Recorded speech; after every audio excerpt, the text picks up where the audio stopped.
Welcome to the Good Little Caesars. First order of the day. Bam! As I get back to my car, I get a $9 add-on to this Little Caesars. But it's for the Subway that's literally in the same shopping center. $9 for 1.8 miles. So we're starting off the day strong. It is, let's see, 12:55. So I kind of started late. I didn't know there was gonna be peak today too. There's $3 peaks everywhere you look. Until, I don't know, over 5 o'clock. I'm scheduled till 5 in University Park. I just want to stay in this area. It's a little windy, but it's just not a drop of rain. The clouds looks like a picture perfect day. But I guess DoorDash budgeted for peak during this hurricane time. So, hey, I'll take it. All right, let's pick up this Subway now. Welcome to Subway. All right, he was just finished wrapping it up for me. It's a beautiful day outside. I mean, when I say it's picturesque, look at this.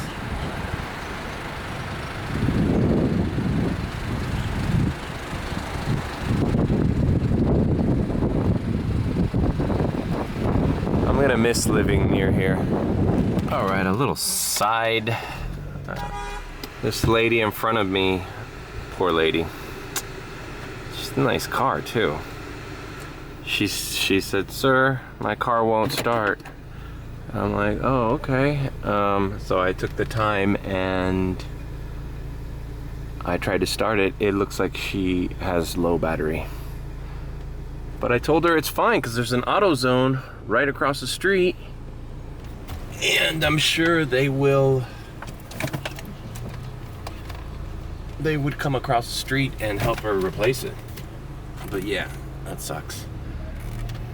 Older lady, she's kind of like panicking. Like, "Oh, my car won't start. I'm like, it's okay. Let's try.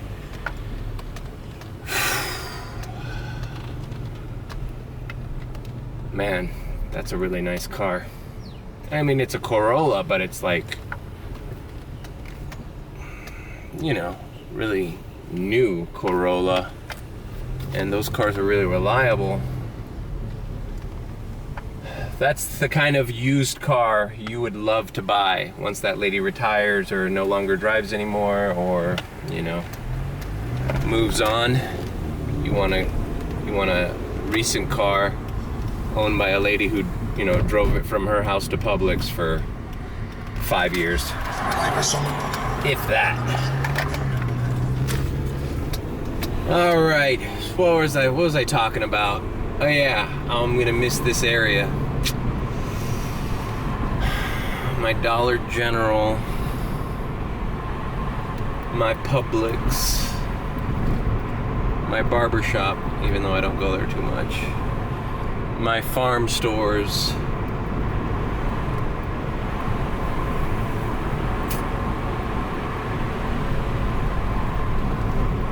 But I'm excited to move to South Miami and get my apartment all straightened out. I mean, I used to live there, so I had to take everything that I owned in that apartment and, you know, cram it into my mom's house, my old room. And now it'll finally have room to breathe again. I have furniture, I have bookshelves, I have stuff that, needs space. All right, let's knock out these 2 orders. All right, I just dropped off both of the orders. The Subway ended up being $10, not $9, and Little Caesars was $7.50. So $17.50, and we've been activated for 20 minutes. Yeah, 20 minutes. Not bad. boy, if there was $3 peak every day at lunch, I pretty much wouldn't even work night if there was $3 peak during lunch hours. I would just run a 4 or 5 hour lunch shift, and that'd be enough to make a good living every week. Anyways, last night I went back out. I didn't film it clearly.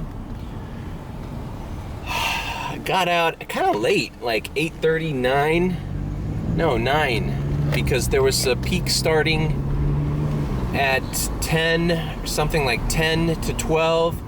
There was a little overlap of a peak at 11:30 to 12. There was a $2 peak and a $3.50 peak, or no, $2.50 peak and a $3 peak that overlapped. So I declined some orders during that peak that were lowball because I wanted to see if I could get 2 orders in. Ended up just getting 1 order in. It was a McDonald's for something ridiculous like $11.75 or $12.50 or something like that. But overall, I just did like 2 dashes. I did a University Park run. Then around 12 o'clock, things started slowing down. But I saw that Kendall had a $3 peak, so I did 2 hours in Kendall. So I got home like at 2 in the morning. But if you count everything I did yesterday, including the night and my lunch shift, which I vlogged, that was a $222 Wednesday, which might be the most I've made on a Wednesday. Now, obviously, it wasn't a regular Wednesday. It was Hurricane Ian and all these peaks were everywhere. But it's good to know that, you know, it doesn't take a lot to make some decent money on a weekday. Well, it kind of does. It takes $3 peaks everywhere. But, and that $7 peak, that was crazy. But yeah, all right, let's see how we do this lunch. All right. I didn't pause my dash, and I just stopped at this Chevron to put a few bucks in my tank for the lunch shift.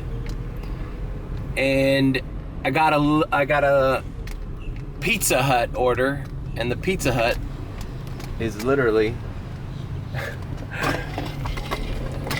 this guy's fucking, that's typical Miami. They act like they're gonna let you through, and then they keep going. All right, so here's the Chevron I just filled up in, and here's the parking lot of Pizza Hut. Perfect. Okay, the order was ready. The lady asked me if I had a pizza bag. I said, yeah, but mine are getting a little old. You think you could throw a fresh one my way? And she did. So I have a new DoorDash pizza bag. The thing they don't tell you about these DoorDash pizza bags is they get old pretty quick. Especially all the pizza deliveries that I've been doing, man. You know, they just get hot and steamy inside. You leave them in your car. I put mine under the seat so they don't get a lot of sun. They start flaking off. Not the best quality, but hey. So new pizza bag, double win. And this lady literally lives 3 blocks from this Pizza Hut. All right, Pizza Hut delivered. Nice lady. Nice homes here on 107th and Bird, right above the Checkers. Check them out. Nice homes. And you're very centrally located. Those homes have to be worth a lot of money. So yeah, that was a $7.25 order, and I got a $8 pizza bag out of it. Win-win. And speaking of Checkers, we have a $9.50 Checkers going literally 2.9 miles into Sunset Drive. Perfect. Perfect, perfect. So it's a little out of the area, but for $9.50, Bird Road and 107th and Sunset and 107th almost feels like it's a mile. It's actually 2 miles, but, well, actually 3, because every block is a mile. So there's Bird, Miller, and then Sunset, right? So 1, 2. Why is it 2? Oh, because it's counting all these. It's counting all this time getting to the store. But I'm right here. All right. Well, whatever. It's nearby. I've never been to Checkers this early, to be completely honest with you. I actually had Checkers last night. I had a big Buford meal. It hit the spot, man. I haven't had one in a while. Oh, wait. I'm an idiot. I gotta go through the delivery zone. I was so used to going through the regular area. Not sure if this is gonna be useful information, but this is how I fold a pizza bag. I put the straps to the side here, making sure that it gets where the Velcro is, right? Then I close the Velcro, making sure that the straps get kind of locked in there. Then I fold it in half this way. And that's how I keep my pizza bags. And then I put this on the bottom of my seat so the sun doesn't affect it. And that's been a pizza bag folding tutorial by Mario Matteo. Happy dashing. While we're on the subject of tutorials, this is what I do with the loose straws when they fold the bag like that. In Taco Bell, sometimes I will take the stapler and staple the bottom here.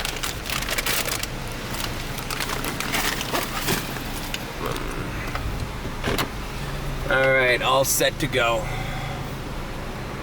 Yeah, Sunset and 108th, Suite 116. Okay, so because it's an apartment by there, but it's on the first floor, 116. All right. Jesus Christ, man, this traffic. All right, dropped off that Checkers. Great order, $3 tip. DeSantis is talking. So the response here and just the way people have reacted has been very, very impressive. And we understand this is just the beginning. There's a lot more that's going to need to be done, and the state of Florida is going to be good partners with the folks here at the local level. I'm going to let the First Lady talk about relief efforts, and then we'll have Kevin Guthrie, and then Eric Szilagyi from FP&L will give an update on the power situation. I just have to echo that. We are just so proud of the people of Southwest Florida, the resiliency and the courage and strength that you're exhibiting, the people here at the Emergency Operations Center, and frankly, people across the state of Florida. We just couldn't be not more proud of what you have done to support your fellow Floridians and also the people across the country. So the governor mentioned a second ago the Disaster Recovery Fund, disasterrecoveryfund.org. You can donate there as a 501c3. Why that's important, again, is because we can take those resources and micro-target them and get them directly to the ground as quickly and efficiently as possible. As I said this morning, and I reiterate this, we're going to cut through any red tape and bureaucracy because we know people need those funds and they need help. And so we're really committed to making sure that we do that. The other thing is you can text disaster to 20222. Those funds will obviously go to the same spot, and we'll be able to deploy those resources very quickly. But again, on behalf of the state of Florida, the governor, myself, all the people, the first responders, the EOC, thank you to the people across the state and the country for stepping up big. We are at $1.6 million, less than 24 hours after we launched the fund. That was at 8 a.m. this morning. We are well over $2 million as of a little while ago, and I think we're going to have even more funds at the end of the day. And again, that goes directly to the great people here in Southwest Florida and all the way across the state. So God bless you. Yeah, thanks. And you know, some of the responders who are ready, the storm has got to go before you can really get in there, because it's very hazardous, and some of these guys are coming across Alligator Alley like midnight, like literally knocking on the door of tropical storm to be able to get in and help people. And so you look at these USAR teams that we've had over from Miami-Dade. We want to thank them, thank the National Guard, thank the Coast Guard. They've been able to do a lot of successful missions already, and it's really been great to see everybody working together. Part of the reason that happens is because of the coordination at the state level, and that's under the direction of Kevin Guthrie, who's our emergency management director. He's going to provide an update. Thank you, Governor. So I got here first thing with the governor. Obviously, talked to Sheriff Arnold, talked to the fire chief, talked to emergency management director Patrick Fuller. Obviously, everyone very thankful of the resources that have been provided. There were a couple of handful of missions that have just come up in the last couple of minutes. I'm proud to report that we are already mobilizing personnel for those missions, and also providing the resources. One of those is a generator, so that is already been sourced and already being mobilized. So we hope to have that here by midnight tonight on the generator at a minimum. The mechanic for the generator that's in question, that is having some issues, is already only 30 minutes out. So I'm very, very proud of the men and women in our logistics section, specifically at the Florida Division of Emergency Management. They have been very, very flexible, and they have been very, very responsive, and far exceeding our expectations in a normal disaster like this. So to have a mechanic almost 30 minutes away when you make a request about an hour ago is just fantastic. So again, that comes from great leadership. That's as many resources pre-staged that could go in and help with critical infrastructure like power. And we were able to go meet with some of the linemen up in Lake City and North Florida, thank them. These are people coming from all over the country. I mean, they're coming from Louisiana, Alabama, Texas, and we had over 42,000 at landfall. I'm sure there's more in the state right now. When we were going back to Tallahassee from Lake City, you saw truck after truck after truck on I-10 eastbound coming in to be able to help respond to this. And part of the reason we're able to do that is because we've got a lot of utilities that this isn't their first rodeo. They take this very seriously. They learn from past storms, and they put that knowledge to good use. And so Florida Power and Light has the biggest footprint of personnel that have been brought into the state to help get everybody back. And Eric Szilagyi is here, who's the president of SPL, and he's going to provide an update on their efforts. Thank you, Governor. So we have deployed about 20,000 crews across the state of Florida. Just to remind you, the storm is still battering northeast part of the state. Daytona is being hit right now. We have about 1.2 million customers who are out of power, but we have been able to restore over 700,000 customers before the storm has even left the state, and we're going to continue to work 24/7 to do so. I'm actually pleased with parts of the system that I've seen a little bit further to the west of here is in good shape. At FPL, we did not lose one single transmission tower, so that is critical. The backbone is up and operational. We are now in the process of getting the distribution system back up and the substations that had flying debris go into them cleared out so we can get them back online. There are sections of our territory close to the beach along the Barrier Islands that will require rebuilding. There are some destructive areas that simply cannot be repaired, and they'll have to be rebuilt.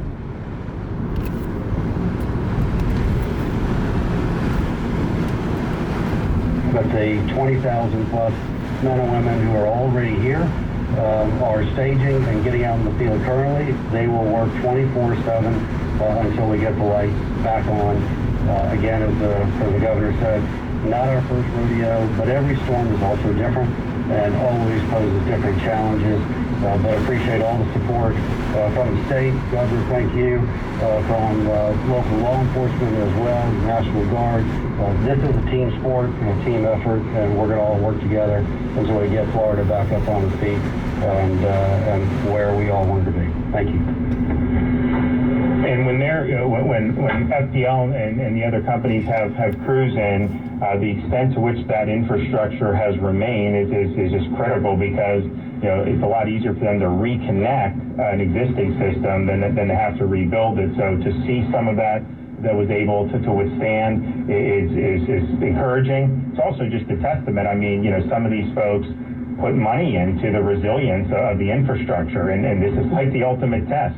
I mean, you got a hurricane that's a massive hurricane coming in at 155 miles an hour, producing this type of storm surge, dumping rain, causing flooding. If you can make it through that, then you probably did it pretty good. And so this is a 24/7 effort to stabilize and to restore. And so we're going to do whatever we can to assist with that effort. And so I'm happy to take a few questions.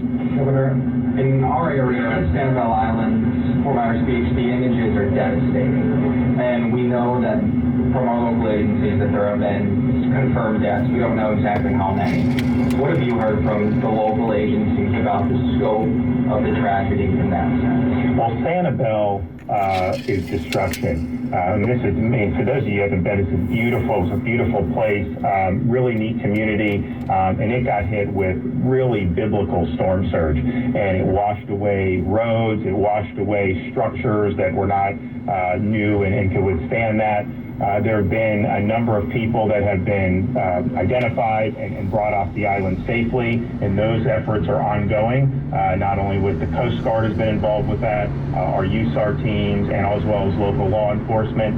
I think most people have seen the images of the bridge, the causeway going out to Sanibel, where you have destruction of that. And that's something that we obviously will rebuild, but that's not something that will happen overnight. And so most of what's being done to assist is air operations, since you can't get there on the ground. I think Kevin will probably have more boats head over there as well. But the important thing is I was able to speak to the mayor this morning, and she and her key staff did evacuate, and so they've been operating off more of the mainland in Lee County, and many people did leave Sanibel, and they did heed the call, which is good. Obviously, I think you know it's a very seasonal community. We're not quite in the high season yet, but I think she made the point, hey, it's Florida. More people want to be here year-round now, so you do have a contingent of people that stay there over the summer. So that's going to require a lot of effort to get that back. Because they took a huge wallop. And it's interesting, I mean, you know, you can look a span of like 40, 50 miles, you know, some places that got the storm surge versus some other barrier islands, you know, much less. And that's just kind of the way some of this goes. But those were really difficult images to see, especially just given that's a place that I've been fortunate enough to go out and have some friends and do events there in the past, and really a great part of the Southwest Florida community. But we're committed to restoring the infrastructure as needed. That is not going to be an overnight task. That is going to be something that is going to require a lot of love and care. It's going to require a lot of resources, but we're going to do it because we understand how important it is. Piggybacking off that, Governor, what are some of the federal and state funds available to make that happen, to kind of speed this up? Well, in terms of infrastructure, I think, I mean, Kevin can, and we also have Grace Check from FEMA who's here. We've gotten approved for 30 days they approved us? 30 days on category B and A at 100%. Okay, and that's more of like the immediate... So that's on the public assistance side, but this particular county is under an individual assistance major disaster declaration, so we will set up the disaster recovery centers, and we'll have people be able to register for that. So that's on an individual basis, and so somebody loses their house, and they may need temporary assistance, a hotel accommodation, something like that, they're going to be able to do. Jimmy Petronis, they're going to have insurance villages. You know, if you look at what Lee County had to deal with, these are massive flood events. And so most of these people who have mortgages and they're in a flood zone probably had to have flood insurance. So they're going to have people that can help with those flood claims. You also have wind damage with the traditional homeowners insurance policy. So that's going to be important. In terms of the overall infrastructure, obviously we'll seek federal support for that, but we're also, you know, Florida, we're well positioned financially right now to get through this. I mean, we have the largest budget surplus we've ever had. We've worked very hard, of course, to keep the economy open and make this a state people wanted to be in. And so we're seeing historic reserves, even as we've continued to break records with the revenue coming in with no income tax and low taxes. They revised it in August saying, okay, Florida's getting more revenue. And then in September, we're like $300 million over what they estimated. So we have put an emphasis on infrastructure, partially because the state is growing, but we understand in a situation like this. We had a bridge knocked out with Hurricane Sally because you had a barge that was left loose and it rammed in the bridge. So we were able to fix that, but it's not something that happens overnight. So to me, I think the more issue is, we'll have resources between federal and state and local. I'm pretty confident of that. But it's, okay, this is an island that you're not going to be able to access by car until that is done. And so what's going to be the plan to do? And that's just going to be something we're going to consult with the local leaders at the city level and at the county level to try to figure out what the best is. But when you deal with these things, you stabilize, you provide the help with people, but you want to get back to some semblance of normalcy as quickly as possible. And it's going to be harder in some areas than others, but I want to, let's work on Sanibel and let's bring it back to where it was as soon as we can. Governor, for properties that were totally wiped out, how should it be determined if flood insurance or wind coverage should be appropriate, and how was that determined during Mexico Beach? Well, so that's kind of an age-old thing on these storms. I mean, you'll have disputes because obviously, if you have both policies and you file a flood claim, the flood is going to want you to file the wind claim. The wind is going to want you to file the flood claim. What I would say is when you have surge that's 10, 14 feet, when you have 6 feet of water in somebody's home, to me, that's a flood claim. And it doesn't mean that they may not have also suffered wind damage, because as we know, was a really significant thing. But wind alone is not going to cause the 6 feet of water. I mean, that's a flood event. And it's not just in the barrier islands, which of course had a lot. You go in some of the places in Lee County, that are close to the river and some of these inlets, you had massive, massive rising waters. And so that's just something we do. I mean, that's what was happening with some of the folks who did not do the evacuation. They were hunkering down, and their homes, I think, were totally fine to handle even a really strong wind event. The problem is, if the water is rising, you're in your living room, it's a foot, 2 feet, 3 feet, they're the ones that were calling saying, hey, this is a big problem, and of course it is. So I think at the end of the day, in Lee County, I think most of the claims are going to be flood claims. I think in Charlotte, maybe the mix will be a little bit different because I did see, some wind damage, and I think that those claims would be appropriate. But clearly, when you're in those flood areas and you have the water rising like that into your living room, that is a flood.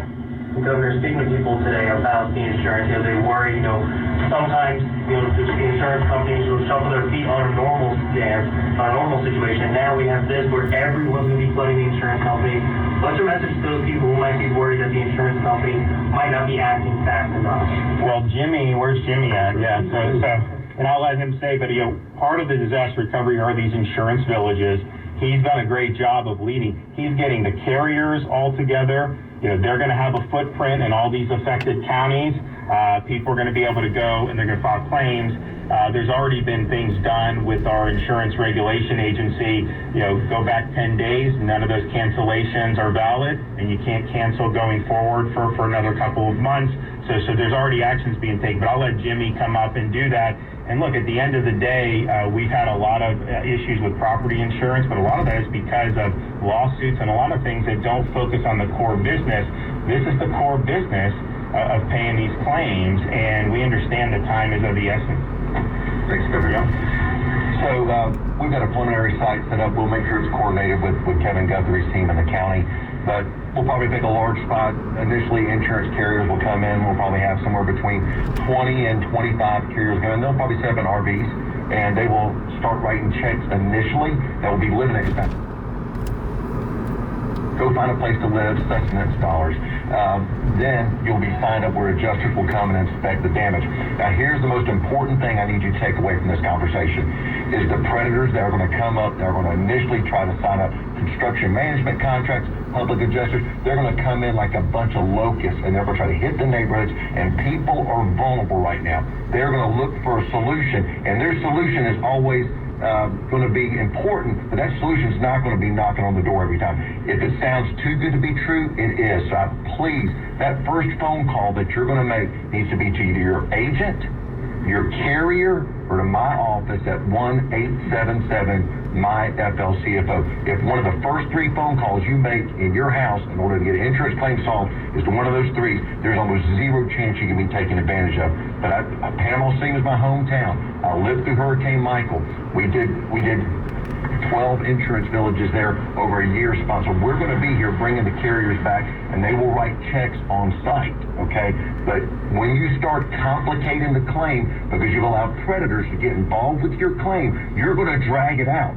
So the best solution is between you, your carrier, and us. The more people you bring into it, the harder it's going to be to get a settlement that's going to be fair for everybody. And look, at the end of the day, if your carrier doesn't want to work with you, that's when you'll call my office and we'll take them to task. And I think and what I've asked Jimmy to do is also, have people with assistance for the National Flood Insurance Program claims. They obviously have their homeowners policy. Many people have both. But I think the issue is that some people live in areas where there's So do you see how long I went? I mean, I barely didn't edit that. Did you see how long I went without an order?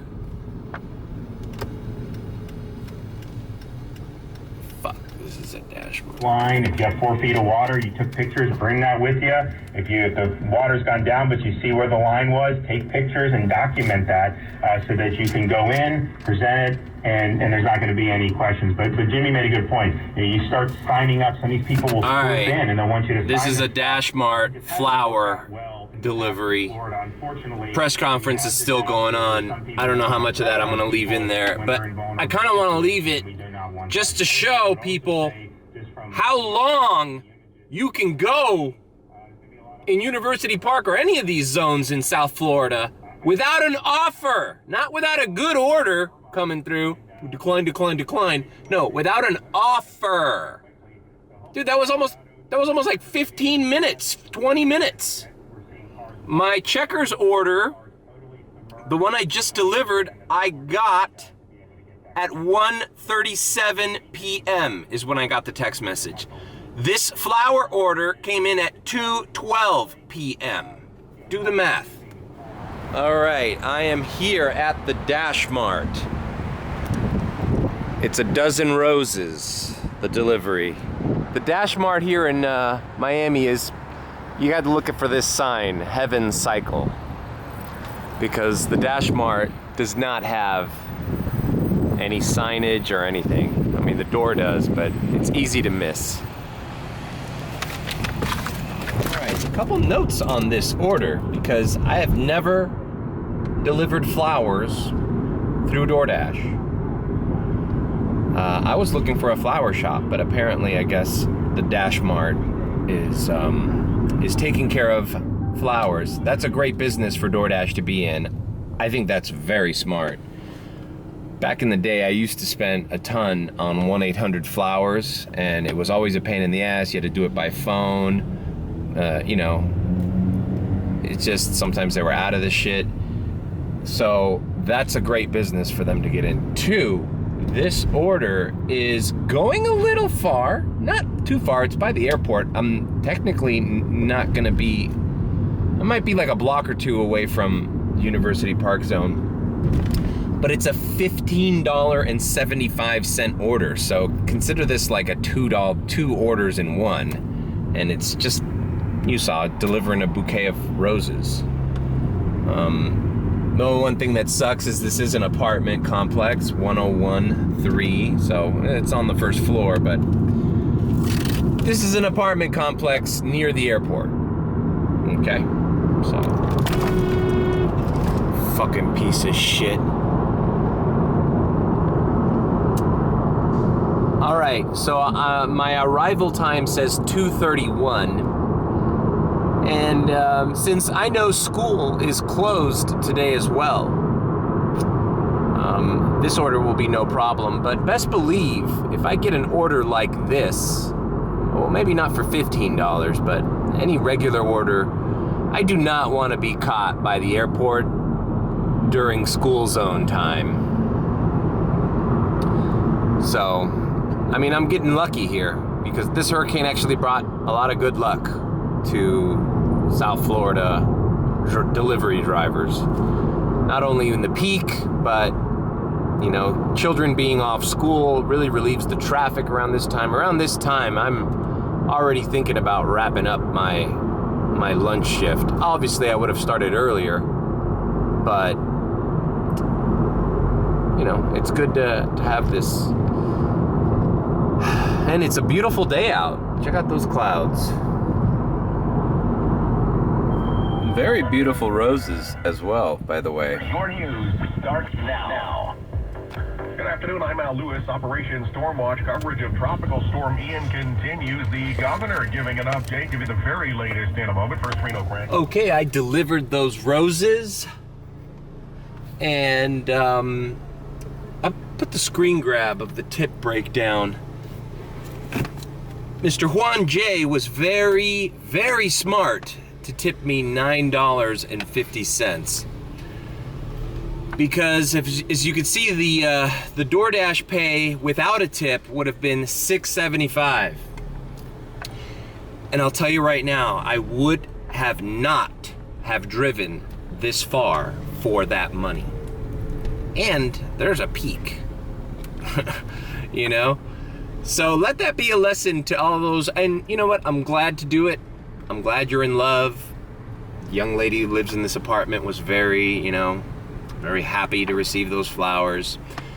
But yeah, throw in an extra 9, 10, 12 bucks when you order flowers from DoorDash. And by the way, you're getting off light. Because when I used to send my girlfriend flowers, 1-800-Flowers or whatever, I was looking at over 50, 60, 70 bucks every time. And it wasn't same day delivery, all right? It was like the next day or 2 days. It was shitty. So just keep that in mind, that the places where DoorDash sends those flowers might not be the closest to your girlfriend. So we need that cash, baby. We need that cash, or else your girl's gonna be like, you're gonna get a phone call going like, what? What do you mean you sent flowers? I didn't get them. Canceled, baby. Canceled order. No one's gonna drive fucking 10 miles for $6 or $3, $4, whatever the base pay DoorDash is sending you. All right, so be smart. My rule of thumb, don't be a cheap motherfucker. If you really love your girlfriend, throw me $10, bro. $10 guarantees. Your girl is gonna get those flowers within the hour. Guaranteed, my friend. That's all. Okay, I got a $5.50 Wendy's. The one I'm right by here on 57th, the airport Wendy's. Not a big order, but it is taking me, the drop-off is a house taking me south. Not too far, but in the direction I was headed to anyways, because as you guys know, I really don't like being near the airport. Not at this time anyways. All right, I've picked up the food at the Wendy's. And this should be a quick drop-off.